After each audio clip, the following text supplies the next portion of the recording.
오늘 주시는 하나님의 말씀은 요한복음 21장 1절에 13절까지 말씀입니다. 하나님의 말씀을 봉독합니다.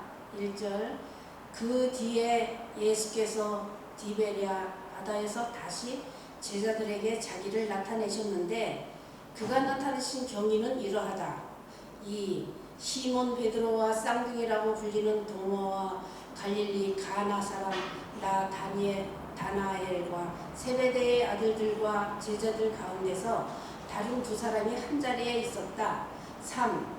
시몬 베드로가 그들에게 말하기를 나는 고기를 잡으러 가겠소 하니 그들이 우리도 함께 가겠소 하고 말하였다. 그들은 나가서 배를 탔다. 그러나 그날 밤에는 고기를 한 마리도 잡지 못하였다. 4. 이미 동틀 무렵이 되었다. 그때 예수께서 바닷가에 들어서셨으나 제자들은 그가 예수이신 줄을 알지 못하였다. 5. 그때에 예수께서 제자들에게 물으셨다. 얘들아, 무얼 좀 잡았느냐? 그들이 대답하였다. 못 잡았습니다. 6. 예수께서 그들에게 말씀하셨다. 그물을 배 오른쪽에 던져라. 그리하면 잡을 것이다. 제자들이 그물을 던지니 고기가 너무 많이 걸려서 그물을 끌어올릴 수가 없었다. 7. 예수가 사랑하시는 제자가 베드로에게 저분은 주님이시다 하고 말하였다. 시몬 베드로는 주님이시라는 말을 듣고서 벗었던 몸에다가 겉옷을 두르고 바다로 뛰어내렸다. 8. 그러나 나머지 제자들은 작은 배를 탄 채로 고기가 든 그물을 끌면서 해안으로 나왔다. 그들은 육지에서 100자 남짓밖에 떨어지지 않은 곳에 들어가서 고기를 잡고 있었던 것이다. 9. 그들이 땅에 올라와서 보니 숯불을 피워 놓았는데 그 위에 생선이 놓여 있고 빵도 있었다. 10. 예수께서 제자들에게 말씀하셨다. 너희가 지금 잡은 생선을 좀 가져오너라. 11. 시몬 베드로가 배에 올라가서 그물을 땅으로 끌어내렸다. 그물 안에는 큰 고기가 153마리나 들어있었다. 고기가 그렇게 많았으나 그물이 찢어지지 않았다. 12. 예수께서 그들에게 말씀하셨다. 와서 아침을 먹어라. 제자들 가운데서 아무도 감히 선생님은 누구십니까? 하고 묻는 사람이 없었다. 그가 주님이신 것을 알았기 때문이다. 13. 예수께서 가까이 오셔서 빵을 집어서 그들에게 주시고 이와 같이 생선도 주셨다. 자, 오늘은 우리 부활절 세 번째 주일이고요. 우리 가정의 달 첫 번째 주일 어버이 주일입니다. 오늘의 말씀을 함께 살펴보면서 우리를 향하신 예수님의 마음을 우리가 함께 생각해 볼 수 있으면 좋을 것 같습니다. 오늘의 본문에는 갈릴리 호수 서편 디베랴라고 하는 곳에 있는 그 장소에 있던 그러나 예수님의 제자 7명이 등장합니다. 원래 이 지역의 어부였던 베드로와 야고보, 요한, 그리고 또 디베랴에서 가까운 가나 출신이었던 나다나엘, 그리고 도마와 다른 제자 두 사람이 모여서 밤을 새우면서 고기를 잡고 있는 그러한 모습을 우리에게 보여줍니다. 이 제자들이 왜 갈릴리에 와 있죠? 바로 예루살렘에서 예수님께서 십자가에 돌아가신 이후에 제자들은 무서워서 아무것도 하지 못하고 집안에서 그냥 두려움에 떨면서 그 방 안에만 갇혀 있었는데 어떠한 소식이 전해졌습니까? 바로 천사를 통해서 또는 다시 살아나신 예수님이 여인들을 만나신 후에 제자들에게 갈릴리로 가라 라는 말씀을 전해주셨죠. 그 말씀을 들은 제자들은 갈릴리로 돌아온 것입니다. 그런데 갈릴리로 돌아왔다고 해서 이 제자들의 마음 상태가 변했을까요? 아마 그러지는 못했을 것 같습니다.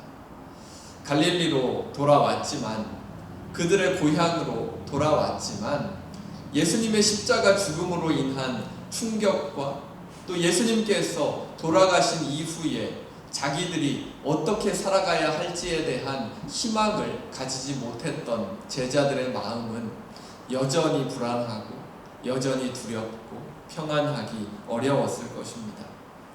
예수님께서 부활하셨다는 소식을 듣기는 했지만 아직 부활하신 예수님을 직접 만나지는 못한 상태이고, 예수님께서 돌아가신 이후에 아무것도 하지 못하고 두려움에 숨어만 있던 제자들의 마음 상태가 결코 좋지 않았을 겁니다. 갈릴리로 가라는 말을 듣고 갈릴리로 돌아왔지만 바로 예수님을 만나지 못한 제자들은 그러한 두려움 속에서 오늘의 본문을 보면 어떠한 일을 하고 있죠? 베드로가 배를 타고 나가서 고기라도 잡자 라고 제안을 했고, 그 베드로의 제안을 들은 나머지 제자들은 다 어부는 아니었지만 고기를 잡기 위해서 베드로를 따라 나섭니다. 당장 먹고 살 것이 없어서 고기를 잡으러 나간 것인지, 아니면 바로 예수님을 만날 수 없었기 때문에 불안한 마음을 진정시키기 위해서 뭐라도 해보자 해서 고기를 잡으러 나간 것인지는 알 수 없지만, 제자들은 베드로를 따라서 고기를 잡으러 갈릴리 호수로 나갑니다. 하지만 결과가 어땠죠? 고기를 잡았습니까? 밤새도록 고기를 잡았지만 단 한 마리도 잡지 못했습니다.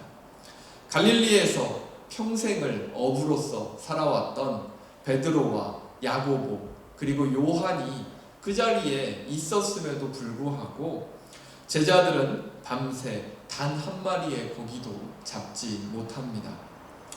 예수님의 십자가 죽음 후에 아무것도 하지 못한 그러한 죄책감과 또 불안감에 시달리던 제자들이 큰 마음을 먹고 나선 이러한 고기잡이에서도 어떤 결과도 얻지 못하는 상황 속에 제자들은 어땠을까요? 고기라도 잡아보자 해서 호수로 나갔는데 고기도 한 마리도 잡히지 않는 그러한 상황 속에서 제자들은 그 마음 가운데 더 좋지 않은 마음이 더 강해지고 더 크게 실망하고 지쳐갔을 겁니다. 그런데 어떠한 일이 일어납니까? 이제 고기 잡기를 포기하고 이제 동이 터오니까 다시 육지 근처로 향할 때 한 사람이 나타나서 질문을 던집니다. 무엇을 좀 잡았느냐? 육체적으로나 정신적으로나 너무나 지쳐서 거의 한계에 다다라 있는 그러한 제자들을 향해서 예수님께서는 먼저 제자들에게 다가오셔서 이렇게 질문하시는 거죠. 무얼 좀 잡았느냐? 그리고는 아무것도 잡지 못했다 대답하는 제자들을 향해 다시 말씀하십니다. 그물을 배 오른쪽에 던져라. 그리하면 잡을 것이다. 그리고 제자들이 순종해서 그물을 오른쪽에 던졌을 때 어떠한 일이 일어났습니까? 오늘의 본문을 보면 약 153마리에 달하는 그러한 엄청난 양의 고기를, 정말 온 배를 가득 채울 만한 고기가 그물에 잡혀 올라왔다고 성경은 이야기해 주고 있습니다. 예수님께서 이제 제자들에게 나타나시는 그러한 장면을 우리에게 보여주고 있는데요. 이 장면을 보면 어떠한 생각이 드십니까? 예수님의 말 가운데서 무언가가 이상하다라는 그러한 생각은 들지 않으십니까? 예수님께서 십자가에 달려서 돌아가신 이후에 이제 엠마오로 가는 제자들에게 잠깐 나타나신 적은 있지만 사실은 공식적으로는 제자들 앞에 나타난 첫 번째 장면을 우리에게 보여주고 있는 겁니다. 그런데 예수님의 그 첫 마디가 뭡니까? 무엇을 좀 잡았느냐? 고기잡이에 대한 이야기로 그 말을 시작하고 계신 예수님을 우리가 볼 수가 있죠. 근데 이게 상황에 맞는 그러한 질문입니까?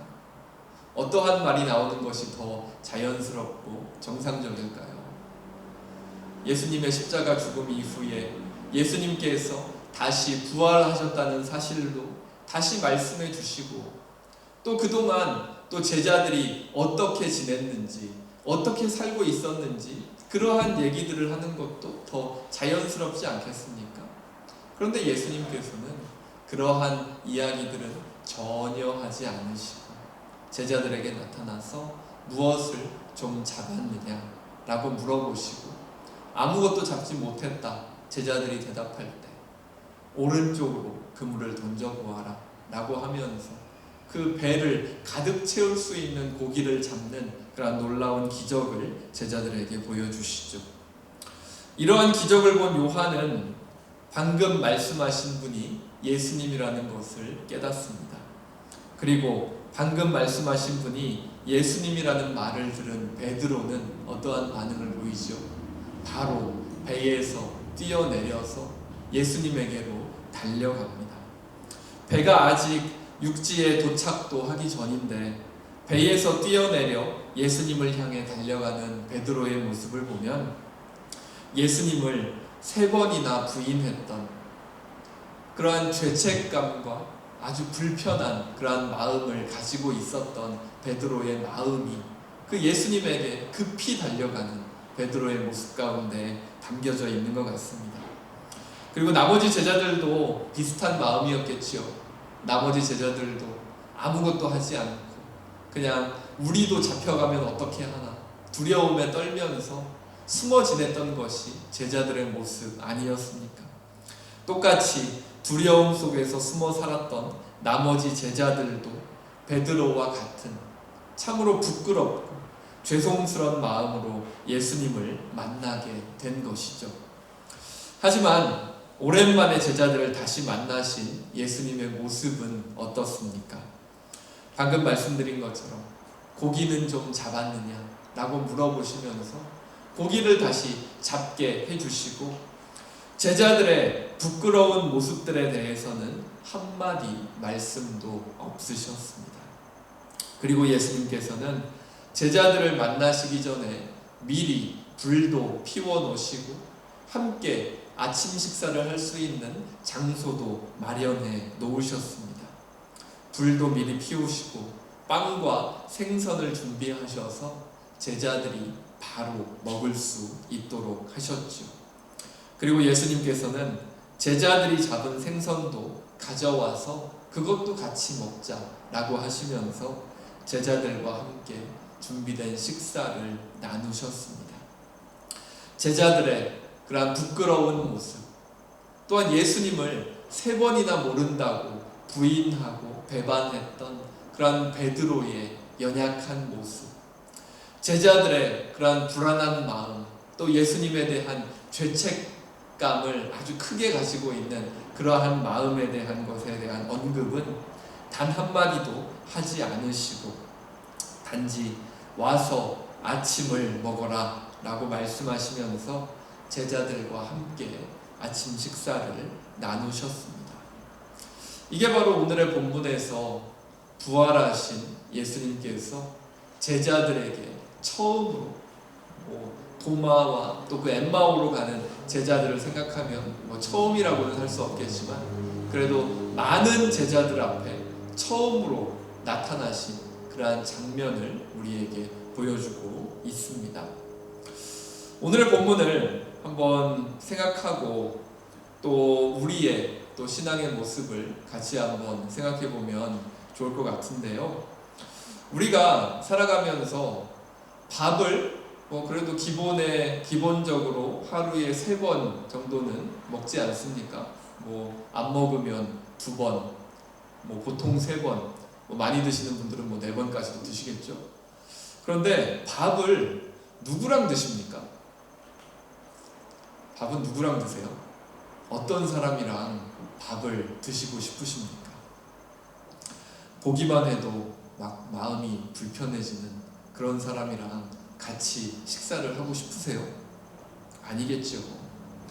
누구나 밥은 편하게 먹고 싶어 합니다.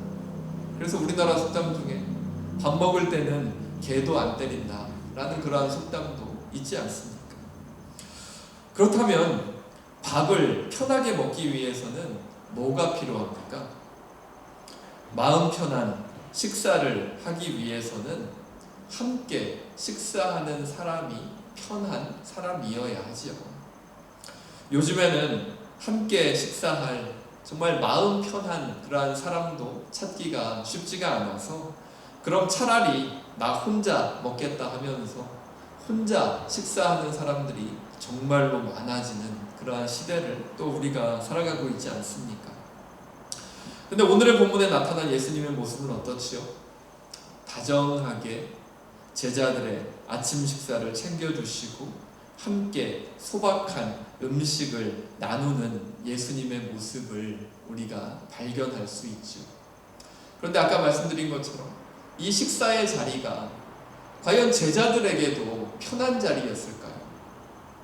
그러지는 않았을 것 같습니다. 물론 예수님이시기 때문에 3년 넘게 함께 생활했고 정말 제자들의 많은 것들을 알고 계시는 예수님이시기 때문에 어떻게 생각하면 편할 수도 있겠지만 이 식사를 하는 이 상황 자체는 편할 수가 없겠죠. 왜냐하면 제자들은 예수님을 마치 배반한 것과 같은 그러한 상황에서 예수님을 만나게 된 것이기 때문입니다. 그래서 아무리 예수님께서 식사를 준비하시고 함께 아침 식사를 하자라고 이렇게 초대하고 계시지만 제자들의 마음은 결코 편할 수는 없었을 겁니다. 하지만 오늘의 본문을 보면 분위기가 어떻지요? 그러한 제자들의 불편한 마음이 오늘의 본문 가운데 나타나나요? 그렇지는 않은 것 같습니다.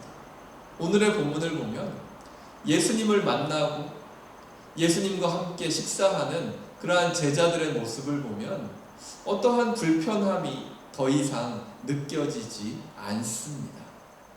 그리고 방금 전에 물고기를 153마리나 한꺼번에 잡는 그러한 놀라운 기적이 일어났지만 제자들은 더 이상 그 기적에 집중하지 않습니다.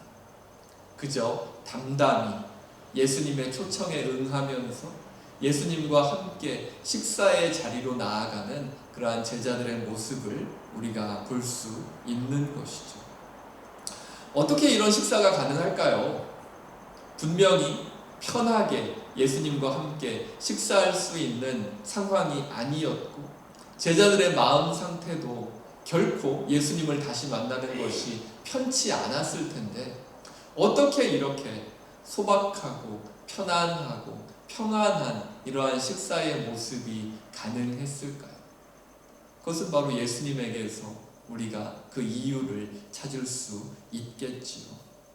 그리고 제자들의 달라진 마음 상태에서도 우리가 그 이유를 찾을 수 있을 것 같습니다. 예수님과 제자들의 관계를 오늘 이 식사 전을 기준으로 생각해 본다면 어떠한 관계였을까요? 정말로 모든 것을 다 터놓고 이렇게 이야기하고 서로를 믿고 신뢰할 수 있는 그러한 관계였을까요? 아마도 아니었을 것 같습니다. 왜냐하면 제자들은 예수님을 통해서 자신들의 것을 얻고 싶은 것이 있었기 때문입니다. 그것이 뭐였죠? 바로 예수님께서 이스라엘의 왕이 되시면 그 예수님을 통해서 나도 한 자리 차지하고 그 권력을 가지고 한번 이 세상에서 한번 높은 자리에 올라가 보겠다 하는 그러한 욕망이 제자들에게는 있었습니다. 그래서 제자들은 서로 누가 크냐, 나중에 예수님이 왕이 되시면 누가 더 높은 자리에 올라갈 거냐를 놓고 서로 싸우기까지 하지 않았습니까? 즉 이 제자들은 예수님과의 관계에 있어서 정말 진정으로 예수님을 하나님의 아들로 받아들이고 그 예수님과 함께 교제하면서 예수님과 함께 이 신앙의 길을 걸어가는 그러한 관계가 아니라 예수님을 통해서 무언가를 얻어내 보겠다라는 그러한 마음을 가지고 있었던, 즉 예수님과 함께 하면서 예수님을 통해서 나의 욕심을 이루겠다 하는 그러한 마음을 가지고 있었던 그러한 관계였다라는 겁니다.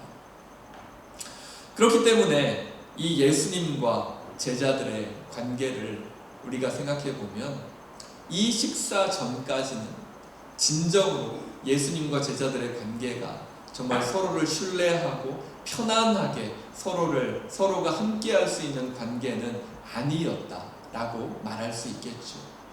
하지만 오늘의 본문은 너무나 편안한 그러한 식사의 모습을 우리에게 보여줍니다. 어떻게 이게 가능할까요?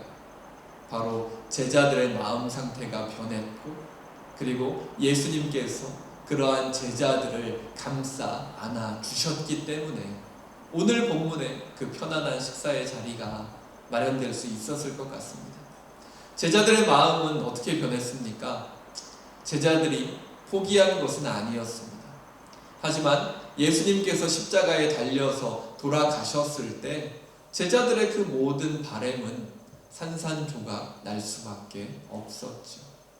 예수님께서 십자가에 달려서 돌아가셨는데 어떻게 이스라엘의 왕이 되시고 제자들이 그 예수님 밑에서 한 자리를 차지할 수가 있었겠습니까?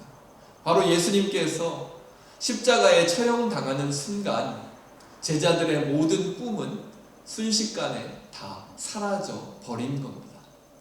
꿈이 사라져 버린 정도가 아니라 십자가에 처형되었다라는 것은 정치범으로서 정말 반역을 저지른 사람이 처형당하는 것이기 때문에 예수님의 제자라는 이유 하나만으로도 같이 처형당할 수 있는 위험이 제자들에게 닥친 것이죠. 그러한 상황 속에서 제자들이 무슨 욕심을 낼 수 있겠습니까? 제자들이 예수님을 통해서 이루고자 했던 것은 예수님께서 십자가에 달려 돌아가시는 순간 모두 다 깨어져 버린 것이죠.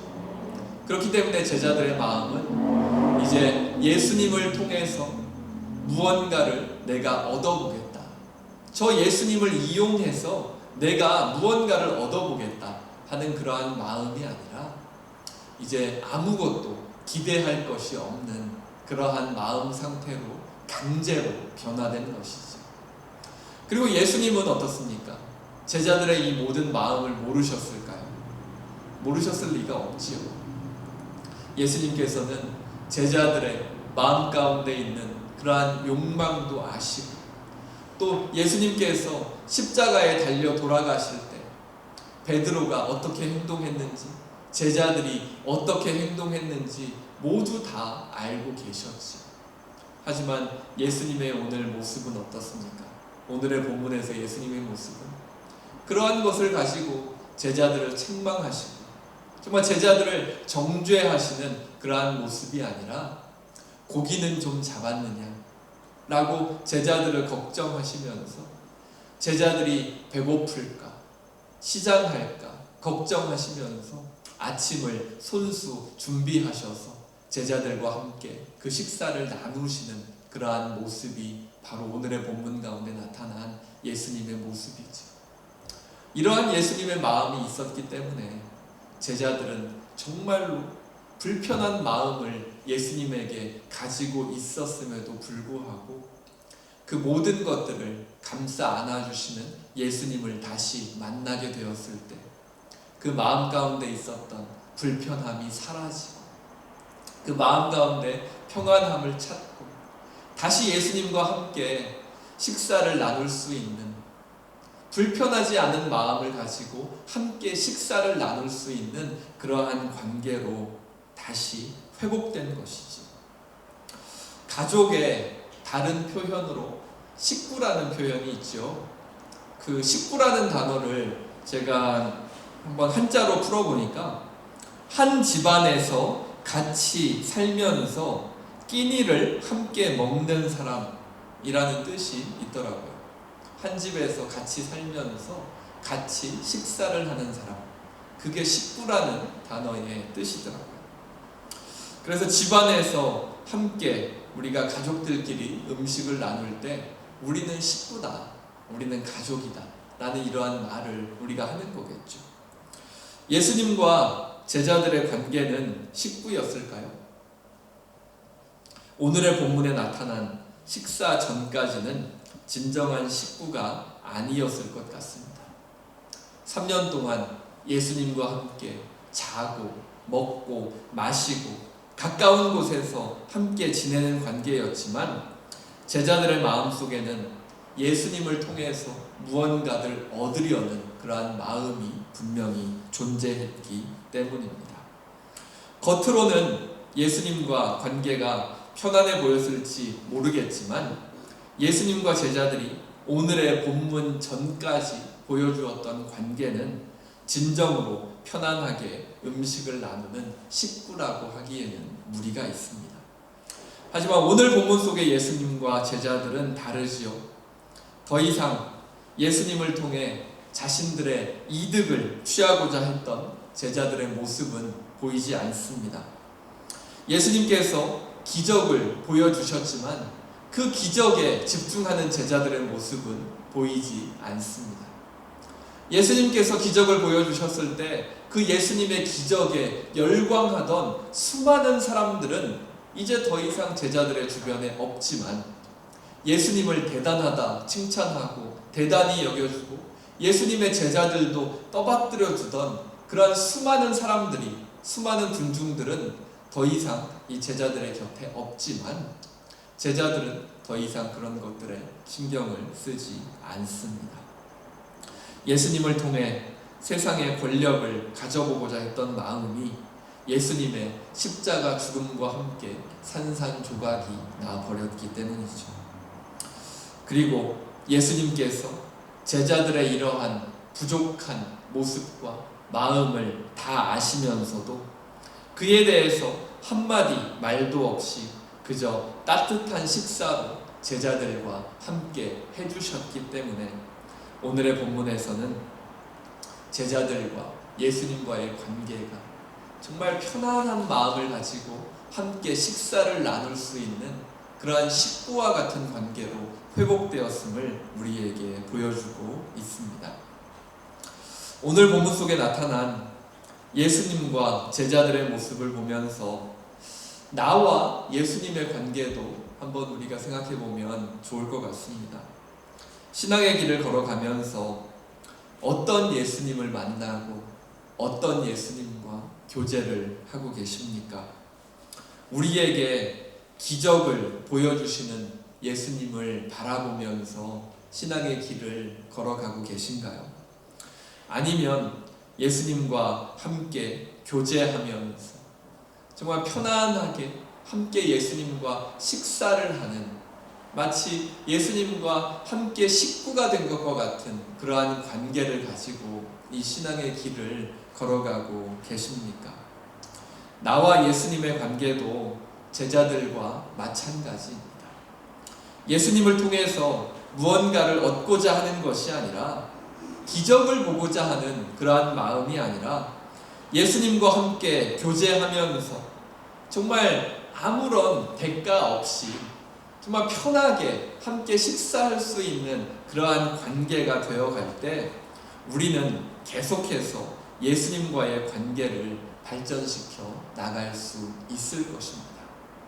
그것이 바로 우리가 예수님과 교제하는 모습이고 또 교제하는 방법인 것이죠. 하나님과 우리의 관계를 한번 바꾸어 놓고 한번 생각을 해볼까요? 우리의 인간관계에 있어서도 어떤 인간관계가 더 좋으십니까? 어떤 사람이 있는데 나와는 좀 어떤 좀 관계가 있으니까 그래서 좀 만나는 그러한 관계가 있을 수 있겠죠. 그런데 그 관계가 별로 이렇게 깊지도 않고 그냥 그 깊지도 않은 관계가 계속해서 이렇게 그냥 이어지고 있는데 그 사람이 계속해서 나에게 무언가를 해달라고 요구한다면 마음이 어떠시겠습니까? 좀 불편하지 않겠습니까? 그런데 다른 어떠한 관계는 정말 무언가를 원하고 또 무언가를 또 내가 주어야 하는 그러한 관계가 아니라 정말 만났을 때 서로가 서로의 말을 신뢰할 수 있고 서로의 행동을 믿을 수 있고 또 서로의 고통과 고민을 함께 나누면서 또 함께 식사를 할 때도 아무런 그냥 격식 없이 정말 편안하게 식사할 수 있는 나의 모습을 편안하게 보여줄 수 있는 그러한 관계에 있는 그러한 사람이 있다고 한다면 어떠한 관계가 더 좋겠습니까? 당연히 두 번째 관계가 더 좋겠죠. 하나님과 우리의 관계도 마찬가지 아니겠습니까? 하나님과의 관계가 깊어지지 않고 있는데 하나님과의 관계를 더욱더 깊이 만들어갈 생각도 없으면서 하나님께 계속해서 무언가를 요구하는 그러한 관계와 무언가를 특별히 바라지 않고 그저 하나님과의 만남이 좋고 하나님과 교제하고 하나님과 함께 이 세상을 살아가는 것이 참 좋은 일이어서 나에게 기쁜 일이어서 나에게 감사가 넘치는 일이어서 하나님과 예수님에게 또 성령 하나님에게 사랑을 고백하면서 정말 예수님과 함께 이 인생을 살아가는 것이 참 감사하고 제가 예수님을 사랑합니다 라고 고백하면서 예수님에게 하나님에게 성령 하나님과 함께 기도하는 사람, 하나님께서 과연 누구를 더 좋아하시고 누구에게 더 큰 은혜를 내려주고 싶으실까요? 너무나 당연한 그러한 결정이겠죠. 우리가 하나님과의 관계에 있어서도 어떠한 관계를 만들어가야 할까 생각해 본다면 오늘 제자들과 예수님께서 보여주신 모습이 우리가 걸어가야 할 그러한 신앙의 모습을 우리에게 보여주고 있는 것 같습니다. 제자들의 부끄러운 모습과 마음에도 관계없이 아무 일도 없었던 것처럼 제자들을 다시 찾아와 주시고 고기는 잡았느냐, 먹을 것은 있느냐 라고 걱정하시면서 제자들의 아침 식사를 챙겨주셨던 그러한 예수님이 우리에게도 동일한 마음으로 다가오실 줄로 믿습니다. 그럼 우리의 반응은 어떠해야겠습니까? 계속해서 그러한 예수님의 사랑을 거절하고 그냥 우리가 원하는 것들만을 계속해서 이렇게 주십시오, 들어주십시오 하는 그러한 관계로만 유지하시겠습니까?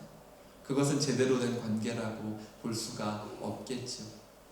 예수님께서 우리의 모든 허물을 덮으시고 불편한 마음을 다 덮으시고 우리에게 찾아와서 함께 식사하자라고 초청하실 때 우리의 반응은 정말 그러한 예수님의 초청에 감사하면서 그 예수님과 함께 다시 우리의 인생을 걸어갈 수 있음에 감사하면서 그 초청에 응할 수 있다면 우리는 예수님과의 관계를 더욱더 깊이 회복하면서 정말 예수님과 편안하게 함께 식사의 자리로 나아갈 수 있는 그러한 더욱더 깊어지는 그러한 관계로 우리와 또 예수님의 관계를 만들어갈 수 있을 것 같습니다. 그리고 저는 정말로 이런 예수님의 모습이 너무나 좋습니다. 세상에 있는 어떤 신이 자기를 버리고 자기를 배반하고 도망쳤던 제자들을 직접 찾아와서 용서하고 회복시켜주면서 함께 식사를 나눕니까? 세상에 어떠한 신이 이러한 행동을 하나요?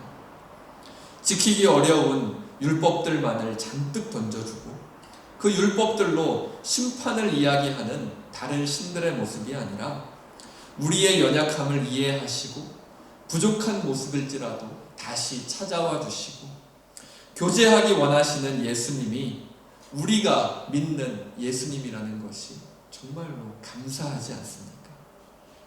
저 멀리에서 사람을 심판하기 위해서 선과 악을 판단하는 그러한 신이 아니라 내가 힘들어할 때, 내가 지쳤을 때, 나의 신앙이 약해져 갈 때, 때로는 하나님과 상관없는 모습으로 살아간다 할지라도 우리를 찾아와 주시고 위로해 주시고 또 우리가 걸어가야 하는 길을 함께 걸어가 주시는 분이 예수님이라는 것이 얼마나 감사한 일입니까?